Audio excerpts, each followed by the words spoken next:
President Barack Obama awarded Vice President Joe Biden with the Presidential Medal of Freedom with distinction, the highest civilian honor, in a surprise tribute at the White House. Mr. Obama celebrated the longtime Delaware senator and Pennsylvania native, saying he was a lion of American history and the best vice president America's ever had, before making the surprise announcement that he was giving Mr. Biden the award. "For your faith in your fellow Americans, for your love of country, and for your lifetime of service that will endure through the generations, I'd like to ask the military aide to join us on stage," Mr. Obama said.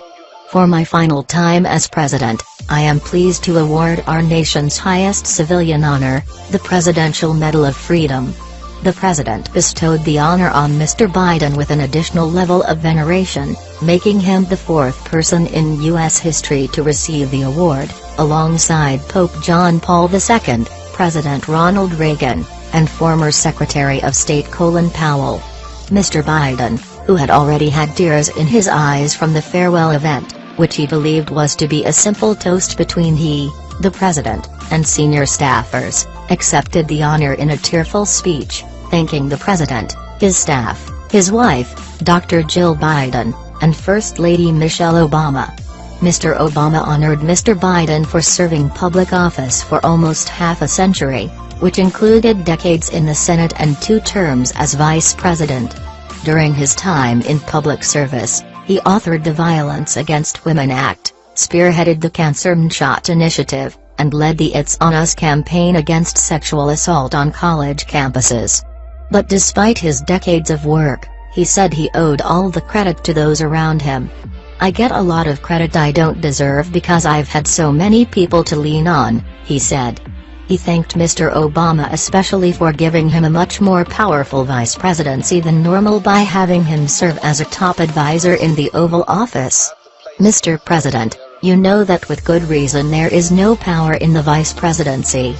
And there is no inherent power, nor should there be," he said.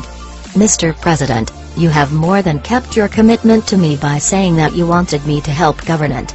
Every single thing you've asked me to do, Mr. President, you have trusted me to do. And that is a remarkable thing." Mr. Obama recalled sentiment he expressed in his farewell address to the nation on Tuesday, where he referred to Mr. Biden as a brother. In the final days of the Obama administration, the president proclaimed that while their time in office is almost up, they will be forever binded as family. "This is a remarkable man," Mr. Biden said of Mr. Obama. "I just hope that the asterisk in history that is attached to my name when they talk about this presidency is that I can say I was part of a journey of a remarkable man who did remarkable things for this country."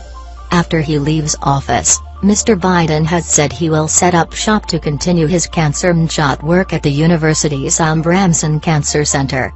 The vice president suffered a major loss in 2015 when his son, Beau, died from brain cancer. The Joe Biden Cancer Initiative seeks to cure cancer within 5 years. Mr. Obama announced the initiative in his final State of the Union address last year, but Mr. Biden said he did not yet have the necessary resources to complete the task during the administration's final term. In Mr. Biden's executive report delivered to Mr. Obama this week, he said he now has the momentum and support to achieve such an ambitious humanitarian goal. "We had access to the world's best nurses, physicians, and researchers.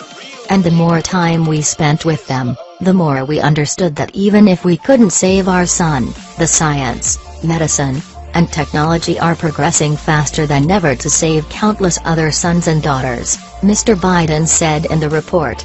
"There's a recognition that the cancer system of the 20th century must be reimagined for the 21st century to match the breakthroughs, creating an inflection point in this fight.